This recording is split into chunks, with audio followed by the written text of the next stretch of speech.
Semangat pagi luar biasa. Apa kabar Bapak-bapak, Ibu-ibu? Semoga cuti kali ini memberi kebahagiaan untuk kita semua.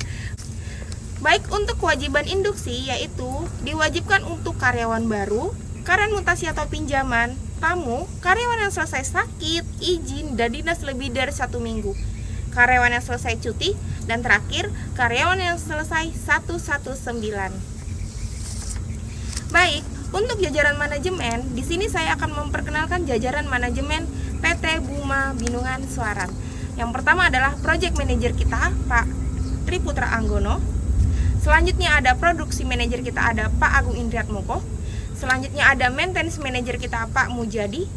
Selanjutnya ada Engineering Manager kita, Pak Dede Bayu Irawan. Selanjutnya ada Support Manager kita, Pak Sriyanta. Dan terakhir ada Safety Manager Pak Bayu Duh Triyono.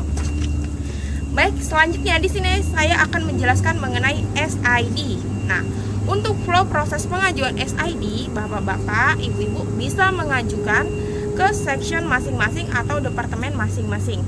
Nah, pastikan sebelum memperpanjang SID, pastikan untuk melakukan pemenuhan atau pelengkapan kompetensinya. Baik, lalu selanjut langkah kedua yaitu departemen melakukan follow up ke HR.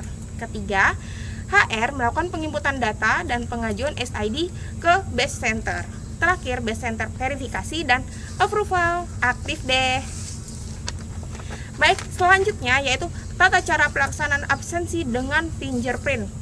Baik, untuk fingerprint, Bapak Ibu wajib melakukan tekan F1 untuk berangkat kerja, F2 untuk pulang kerja, dan pastikan berbunyi terima kasih. Nah, untuk seperti itu fingernya sudah berhasil diinput.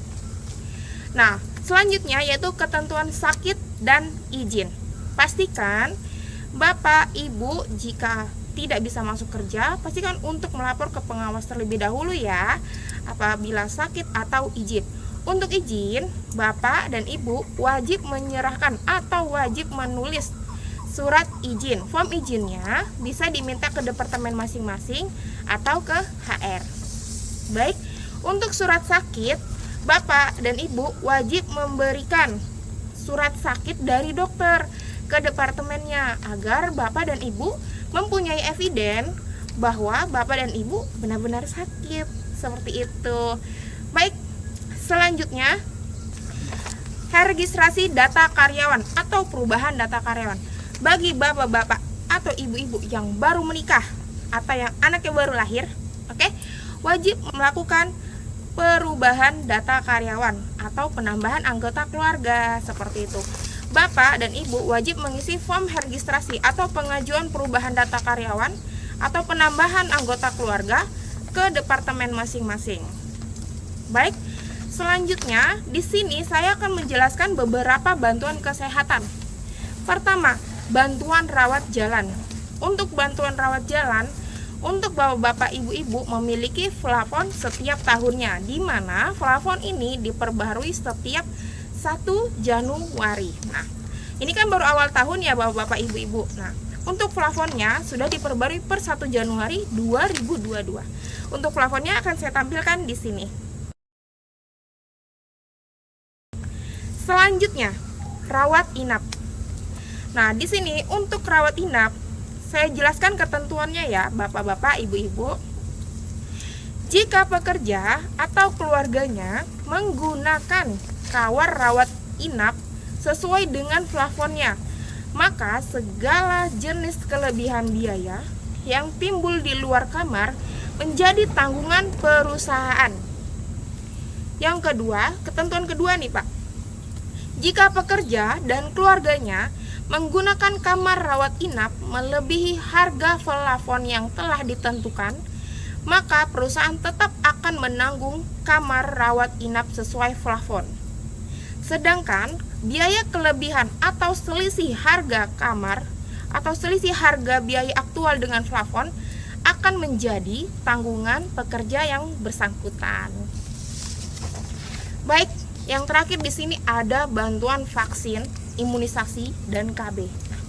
Di sini Pak, Bu, untuk bantuan vaksin dan imunisasi ditanggung sepenuhnya dengan kondisi sebagai berikut, yaitu pertama, untuk bayi dan anak dengan usia maksimal 18 tahun ini masih ditanggung oleh perusahaan ya Bapak-bapak, Ibu-ibu, tidak dipotong plafon rawat jalan. Nah, vaksin ini merupakan vaksin wajib dan dianjurkan sesuai dengan pedoman imunisasi atau vaksin di Indonesia. Lalu untuk bantuan vaksin nih Pak, contoh ada anaknya di atas 18 tahun ya Pak, Ibu. Untuk vaksinnya ini akan dipotongkan ke dalam plafon rawat jalan, jadi tidak ditanggung 100% oleh perusahaan. Terakhir, ada bantuan KB untuk istrinya. Nah, untuk KB di sini Pak, yaitu seperti vaksetomi, tubektomi, sterilisasi, IUD, dan suntik KB, atau termasuk pemasangan dan atau pencabutan alat kontrasepsi KB ya, dan pengadaan pil KB ini ditanggung oleh sepenuhnya perusahaan. Baik, selanjutnya saya akan menjelaskan mengenai bantuan plafon kacamata.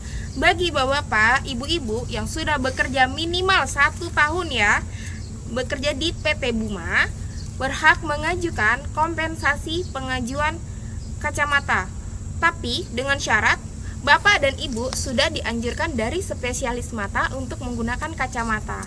Nah, di sini akan saya tampilkan plafonnya, baik lensa maupun bingkainya. Nah, untuk lensa bisa diganti 1 tahun sekali. Untuk bingkainya sendiri itu bisa diganti 3 tahun sekali. Nah, untuk pengajuannya ini ada berkas pendukungnya Bapak-bapak, Ibu-ibu, yaitu adalah kwitansi asli dengan rincian harga frame dan lensanya. Nah, lalu kedua, hasil pemeriksaan dari dokter spesialis mata. Tapi ini hanya untuk pengajuan pertama kali. Kalau bapak-bapak dan ibu-ibu sudah mengajukan kedua kali atau ketiga kali, bisa langsung ke optik tanpa ke dokter spesialis mata. Begitu. Oke, nah kan bapak-bapak ibu-ibu ini mengajukan kompensasi kacamata ya. Nah, saya akan memberitahu bagaimana cara sistem rembesnya.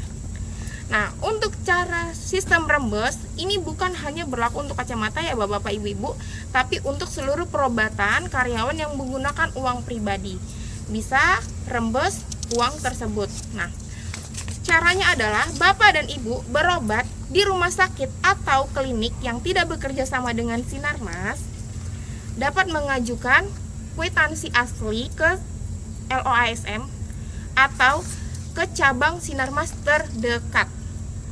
Baik, untuk kwitansi ini berlaku selama 120 hari selama masa pandemi.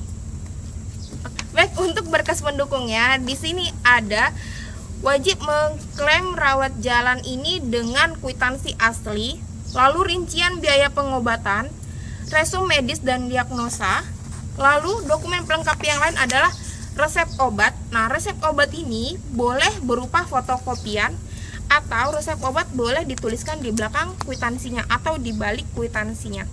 Lalu, jika ada laboratorium, wajib melampirkan hasil laboratoriumnya, boleh fotokopi. Lalu hasil pemeriksaan diagnostik, fotokopi STPT atau pengobatan tradisional atau foto STPT-nya. Nah, jika istri bapak melahirkan di bidan yang tidak bekerja sama dengan Sinarmas, nah wajib melampirkan surat izin praktek bidan jika klaim persalinan di luar RS.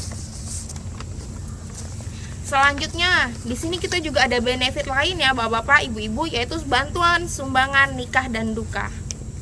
Nah, untuk sumbangan nikah di sini bapak-bapak dan ibu-ibu wajib melampirkan fotokopi surat nikah, fotokopi KTP suami istri, fotokopi kartu keluarga terbaru. Nah, untuk formnya bisa diminta ke departemen masing-masing.